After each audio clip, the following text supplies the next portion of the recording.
بسم اللہ الرحمن الرحیم۔ السلام علیکم ناظرین، طوفان نوح میں اللہ تعالیٰ نے ہر انسان کو ہلاک و برباد کر دیا اور اس کے نام و نشان کو صفحہ ہستی سے مٹا دیا۔ جس نے بھی اللہ تعالیٰ کی نافرمانی کی اور اللہ کی ذات کو چھوڑ کر کفر، شرک اور بت پرستی میں مبتلا ہو گیا، دنیا کے اس عذاب میں ان چند لوگوں کے علاوہ جو حضرت نوح علیہ السلام کی کشتی میں سوار تھے، اس روئے زمین پر کوئی چیز بھی باقی نہ بچی۔ اس وقت اس روئے زمین پر ہر طرف پانی ہی پانی تھا اور اس پانی پر صرف ایک کشتی تیر رہی تھی جو حضرت نوح علیہ السلام کی کشتی تھی۔ اس کشتی کے اوپر وہ لوگ سوار تھے جو اللہ تعالیٰ کی وحدانیت پر ایمان لائے۔ ناظرین، اس طرح طوفان نوح کے بعد اللہ تعالیٰ نے اس روئے زمین پر نسل انسانی کی ابتدا ان چند افراد سے کی جو کشتی پر سوار تھے اور اللہ کے عذاب سے بچ گئے۔ اس کے بعد اللہ نے حضرت نوح علیہ السلام کے بیٹے سام کی چوتھی نسل سے ایک شخص کو پیدا فرمایا جس کا نام عاد تھا، اور یہ وہی شخص تھا جس کی نسل سے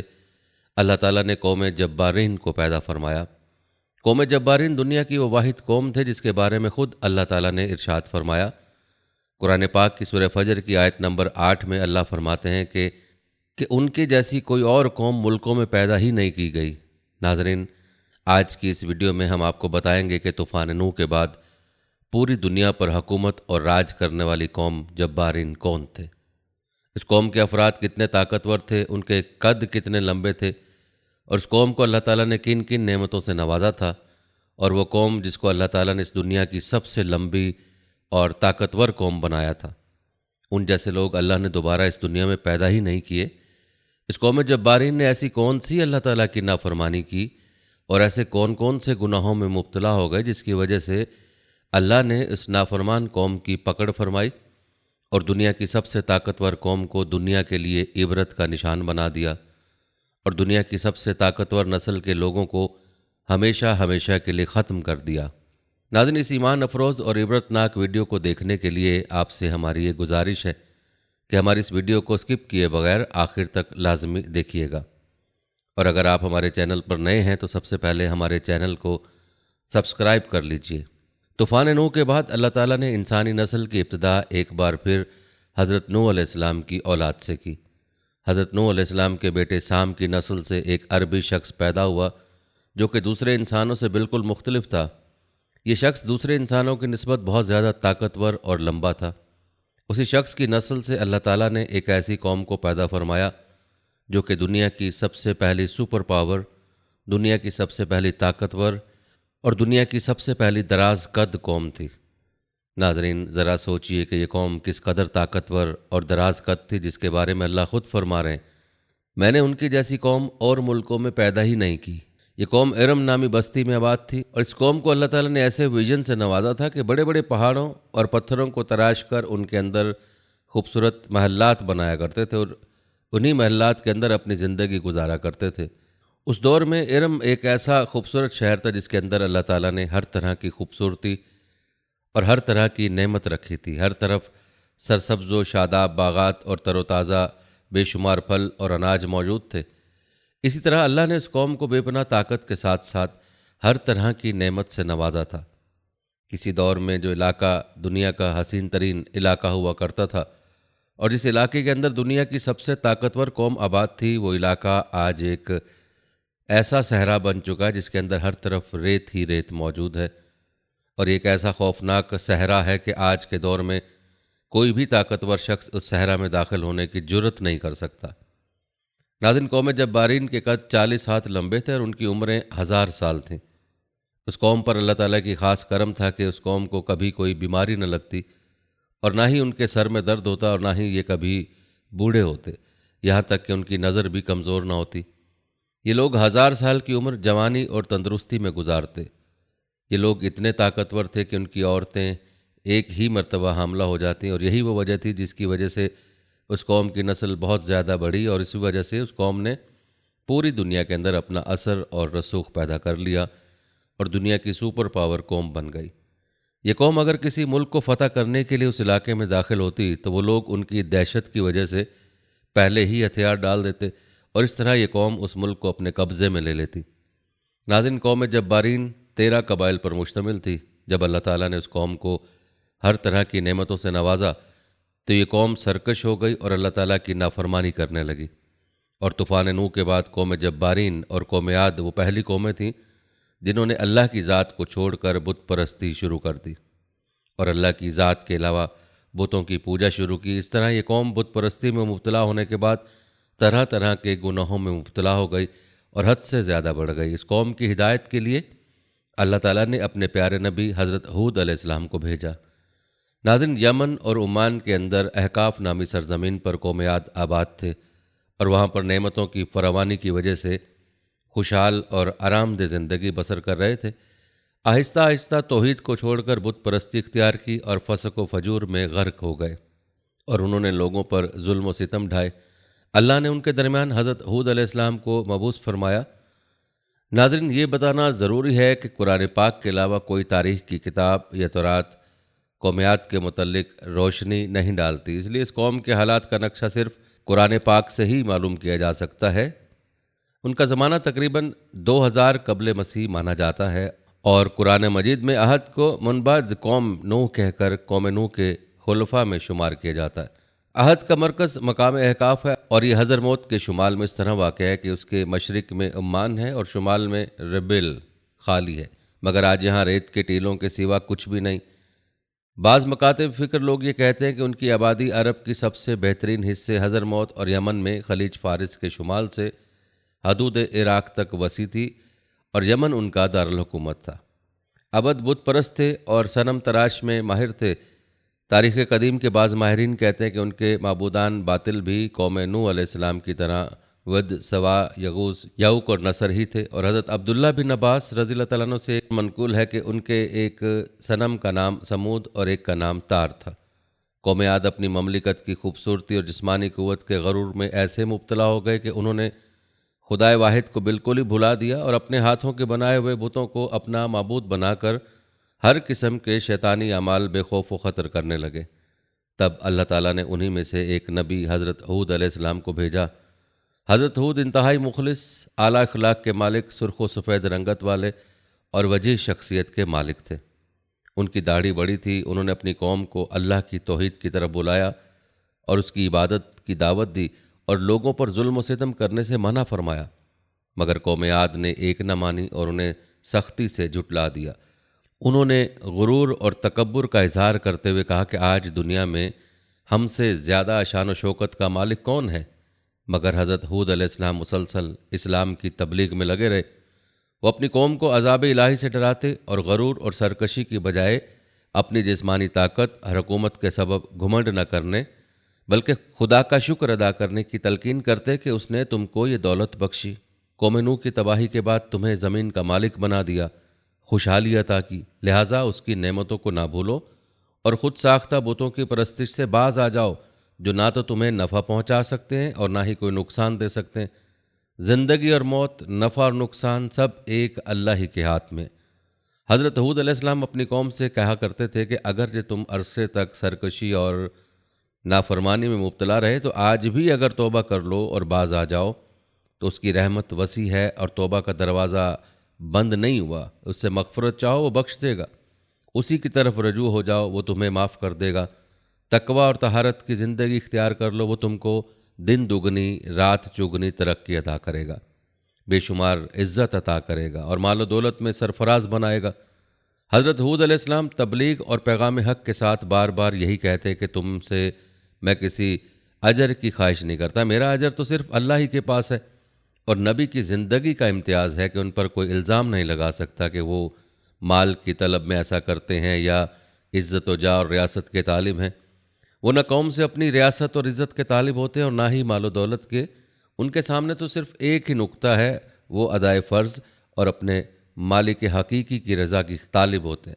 قوم عاد میں ایماندار تو چند ہی لوگ تھے، باقی تمام سرکش اور متکبر انسانوں کا گروہ تھا۔ وہ حضرت ہود علیہ السلام کو برداشت نہیں کر سکتے تھے۔ ان کے خیالات، ان کے قواعد، ان کے اعمال، غرض ان کے کسی ارادے میں کوئی بھی شخص قائل نہ تھا۔ اس لیے انہوں نے یہ روش اختیار کی کہ حضرت ہود علیہ السلام کا مذاق اڑایا، انہیں بے وقوف گردانا اور ان کے مخلصانہ نیتوں اور صداقت کے تمام دلائل کو جھٹلا دیا۔ حضرت ہود علیہ السلام کو انہوں نے نہ مانا اور کہا ہم تیرے کہنے سے اپنے خداؤں کو چھوڑنے والے نہیں، اور نہ ہی ہم تجھ پر ایمان لانے والے ہیں۔ ہم اس دھوکے میں نہیں آنے والے کہ تجھے خدا کا رسول مان لیں اور اپنے خداؤں کی عبادت چھوڑ کر یہ یقین کر لیں کہ وہ خدا اکبر کے سامنے ہماری سفارشی نہیں ہوں گے۔ حضرت ہود علیہ السلام نے فرمایا کہ نہ تو میں کوئی بے وقوف ہوں اور نہ ہی پاگل، بلا شبہ میں خدا کا رسول اور نبی ہوں۔ اللہ تعالیٰ اپنے بندوں کی ہدایت کے لیے بے وقوف کو منتخب نہیں کرتا کہ اس کا نقصان اس کے نفع سے بڑھ جائے اور ہدایت کی جگہ گمراہی آ جائے۔ وہ اس عظیم و شان خدمت کے لیے اپنے بندوں میں سے ایسے شخص کو چنتا ہے جو ہر طرح اس کا اہل ہو اور اس خدمت حق کو بہتر بھی انجام دے سکے۔ اللہ خوب جاننے والا ہے کہ اپنے منصب رسالت کو کس جگہ رکھے، مگر قوم کی سرکشی اور مخالفت بڑھتی ہی رہی اور ان پر آفتاب سے زیادہ روشن دلائل کا کچھ اثر نہ ہوا۔ وہ حضرت ہود کا مذاق اڑاتے رہے، انہیں مجنون اور خطا کار کہنے لگے اور کہا کہ اے ہود، تو ہمیں برے القابات سے نوازتا ہے اور ہمیں ہمارے خداؤں کی عبادت سے روکتا ہے، اس لیے ہم تجھے پاگل اور دیوانہ سمجھتے ہیں۔ حضرت ہود علیہ السلام نے سب کچھ انتہائی صبر کے ساتھ سنا اور پھر ان سے یوں مخاطب ہوئے، میں خدا کو اور تم سب کو گواہ بنا کر سب سے پہلے یہ اعلان کرتا ہوں کہ میں اس تکذیب سے بری ہوں۔ اگر ان میں سے کسی کی قدرت ہے تو مجھے نقصان پہنچانے میں جلدی کریں۔ میں اپنے اللہ کے فضل و کرم سے صاحب عقل و خرد ہوں، فراست کا مالک ہوں اور حکمت و دانائی کا حامل ہوں۔ اپنے اس خدا پر ہی بھروسہ کرتا ہوں اور اسی پر توقع رکھتا ہوں جس کے قبضہ قدرت میں کائنات کے تمام جانداروں کی پیشانی ہے، اور جو موت و حیات کا مالک ہے وہ ضرور میری مدد کرے گا اور ہر نقصان پہنچانے والے کے نقصان سے محفوظ رکھے گا۔ آخر کار حضرت ہود علیہ السلام نے ان کی مسلسل بغاوت اور سرکشی کے خلاف یہ اعلان کر دیا کہ اگر قوم عاد کا یہی رویہ رہا اور حق سے روگردانی کی روش میں انہوں نے کوئی تبدیلی نہ کی اور میری نصیحت کو دل سے نہ سنا، اگرچہ میں اپنی محفوظ خدمت کے لیے ہر وقت مستعد ہوں، مگر ان کے لیے ہلاکت یقینی ہے۔ اللہ عن قریب انہیں ہلاک کر دے گا اور ایک دوسری قوم کو زمین کا مالک بنا کر ان کی جگہ قائم کر دے گا۔ بلا شبہ اللہ تعالیٰ کو ذرہ برابر بھی نقصان نہیں پہنچا سکتے، وہ تو ہر شے پر قادر و مطلق ہے اور ہر شے کا حافظ و نگہبان ہے اور تمام کائنات اس کی قدرت میں مسخر ہے۔ حضرت ہود علیہ السلام نے اپنی قوم سے کہا کہ اے قوم، اب بھی سمجھ اور عقل و ہوش سے کام لے تو قوم نو کے حالات سے عبرت حاصل کرو اور خدا کے پیغام کے سامنے سر تسلیم خم کرو، ورنہ قہر خداوندی کا حد ظاہر ہو چکا ہے اور بہت قریب وہ زمانہ ہے کہ تمہارا یہ سارا غرور اور غم خاک میں مل جائے گا اور اس وقت ندامت سے کوئی بھی فائدہ نہیں ہوگا۔ حضرت ہود نے فرمایا کہ میں تمہارا دشمن نہیں ہوں بلکہ دوست ہوں۔ میں تم سے مال اور دولت اور ریاست کا طالب نہیں ہوں بلکہ تمہاری فلاح اور نجات چاہتا ہوں۔ میں اللہ تعالیٰ کے پیغام کے بارے میں خیانت نہیں کرتا بلکہ امانت دار ہوں۔ وہی کہتا ہوں جو مجھ سے کہا جاتا ہے، جو کچھ کہتا ہوں قوم کی بھلائی اور بہتری کے لیے کہتا ہوں، بلکہ دائمی اور ہمیشہ کی نجات کے لیے کہتا ہوں۔ تمہیں اپنی ہی قوم کے ایک انسان پر خدا کے پیغام نازل ہونے سے تعجب نہیں ہونا چاہیے، کیونکہ یہ قدیم سے خدا کی سنت جاری رہی ہے اور فطرت کا بھی یہی تقاضا ہے کہ کسی قوم کی رہنمائی کے لیے ایسے شخص کا انتخاب کیا جائے جو بول چال میں انہی کی طرح ہو، ان کے اخلاق اور عادات سے واقف اور دانا ہو، ان کے خصوصی امتیازات سے آگاہ اور انہی کے ساتھ زندگی گزارنے والا ہو۔ اسی سے قوم مانوس ہو سکتی ہے اور وہی ان کا صحیح ہادی بن سکتا ہے۔ قوم عاد نے جب یہ سنا تو عجیب حیرت میں پڑ گئے۔ ان کی سمجھ میں نہ آیا کہ خدا کی پرستش کے کیا معنی ہیں۔ وہ غم اور غصے میں آ گئے کہ کس طرح یہ ہم اپنے باپ دادا کی بت پرستی کو چھوڑ دیں، یہ تو ہماری اور ہمارے باپ دادا کی سخت توہین ہے۔ ان کا غضب بھڑک اٹھا کہ انہیں کافر اور مشرک کیوں کہا جاتا ہے، بلکہ وہ تو بتوں کو خدا کے سامنے اپنا شفیع مانتے۔ ان کے نزدیک حضرت ہود کی بات مان لینے میں ان کے معبودوں اور بزرگوں کی توہین تھی، جن کو وہ خدا اکبر کی بارگاہ میں اپنا وسیلہ اور شفیع مانتے تھے، اور اس کے لیے ان تصاویر اور مجسموں کو پوچھتے تھے کہ وہ خوش ہو کر ہماری سفارش کریں گے اور عذاب الہی سے نجات دلائیں گے۔ آخر وہ شعلے کی طرح بھڑک اٹھے اور حضرت ہود علیہ السلام سے بگڑ کر کہنے لگے کہ تو نے ہمیں خدا کے عذاب کی دھمکی دی اور ہم کو اس سے یہ کہہ کر ڈرایا کہ میں تمہارے اوپر بڑے دن کے عذاب آنے سے ڈرتا ہوں کہ کہیں تم اس کے مستحق نہ ٹھہر جاؤ۔ تو اے ہود، اب ہم سے تیری روز روز کی نصیحت نہیں سنی جاتی۔ ہم ایسے نصائح سے باز آئے کہ اگر تو واقعی اپنے قول میں سچا ہے تو وہ عذاب جلد لے آ کہ ہمارا اور تیرا قصہ پاک ہو، جس کا ذکر قرآن پاک میں ان الفاظ میں ہوا ہے، پس لا تو ہمارے پاس اس شے کو جس کا تو ہم سے وعدہ کرتا ہے، اگر تو واقعی سچوں میں سے ہے۔ حضرت ہود علیہ السلام نے جواب دیا، اگر میری مخلص اور سچی نصیحت کا یہی جواب ہے تو بسم اللہ، اور تم کو عذاب کا اتنا ہی شوق ہے تو ابھی کچھ دور نہیں، بلا شک تمہارا پروردگار کی جانب سے تم پر عذاب اور غضب آ پہنچا۔ تم کو شرم نہیں آتی کہ تم جن خود ساختہ بتوں کو اس کے نام گھڑ کر پکارتے ہو، اور تم اور تمہارے آباء و اجداد ان کو خدا کی دی ہوئی دلیل کے بغیر من گھڑت طریقے پر اپنا شافی اور سفارش مانتے ہو، اور میرے روشن دلائل سے انکار اور سرکشی کر کے عذاب کے طالب ہوتے ہو؟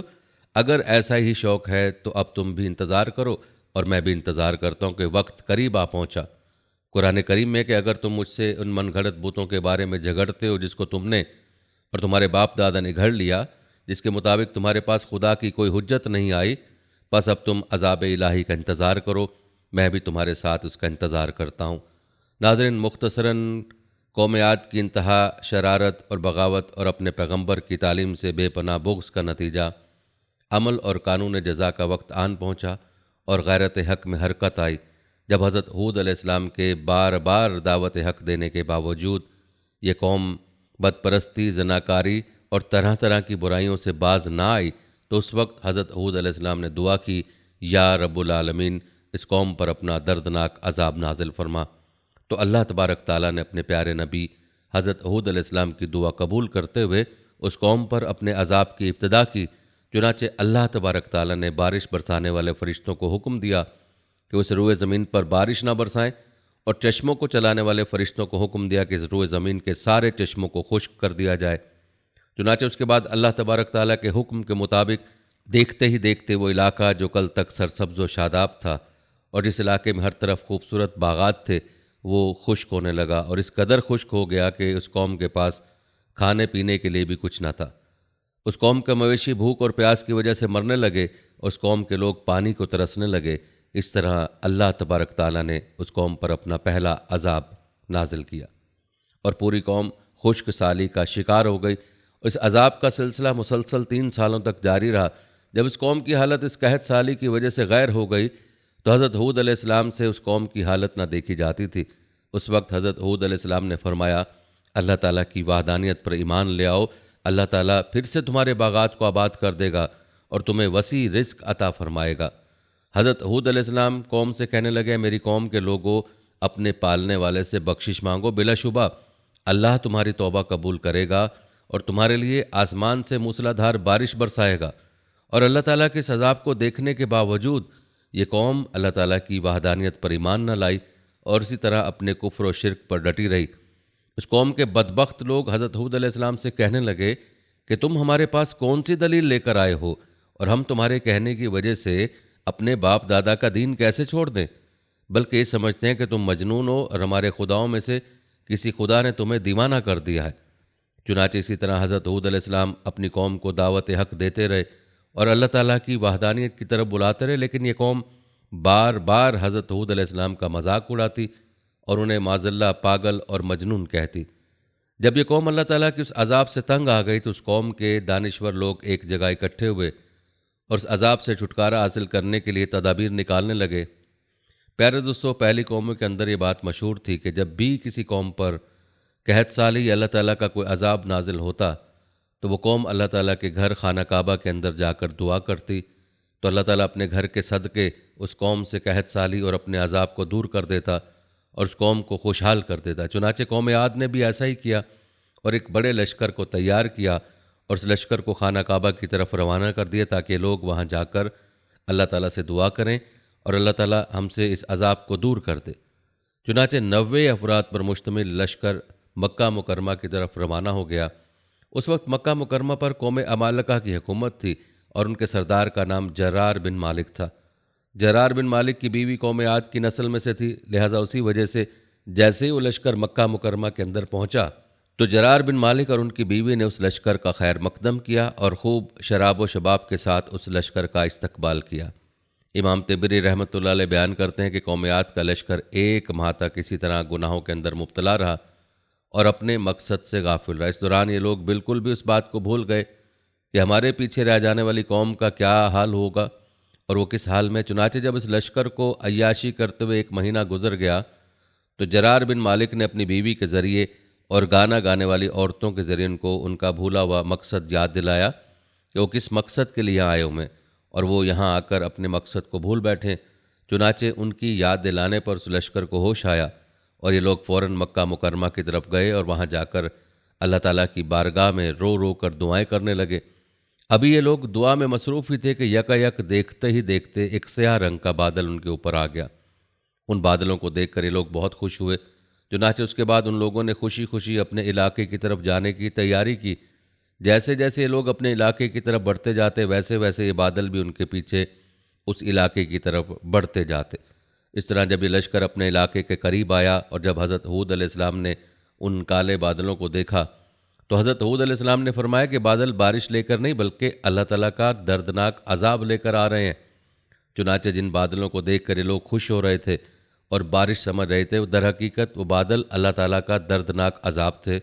جو ان پر نازل ہونے والا تھا۔ چنانچہ حضرت ہود علیہ السلام نے ایک بار پھر اپنی قوم کو سمجھانے کی کوشش کی کہ اب بھی وقت ہے، تم اللہ کی وحدانیت پر ایمان لے آؤ اور اپنے گناہوں سے توبہ کر لو، ورنہ اللہ تعالیٰ کا دردناک عذاب تمہارا منتظر ہے اور ان قریب تم لوگ ہلاک کر دیے جاؤ گے۔